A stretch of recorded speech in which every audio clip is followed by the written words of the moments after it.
आज हम बताएंगे आपको हाइड्रोजन गैस कैसे बनती है।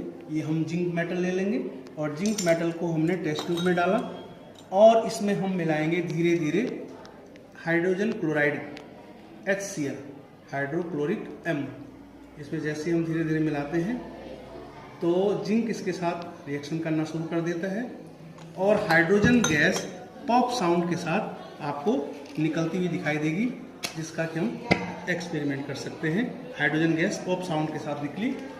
Zinc plus HCl equals to में ZnCl2 प्लस में hydrogen gas with pop sound. This is the reaction of zinc with hydrochloric acid. Thank you. Have a nice day.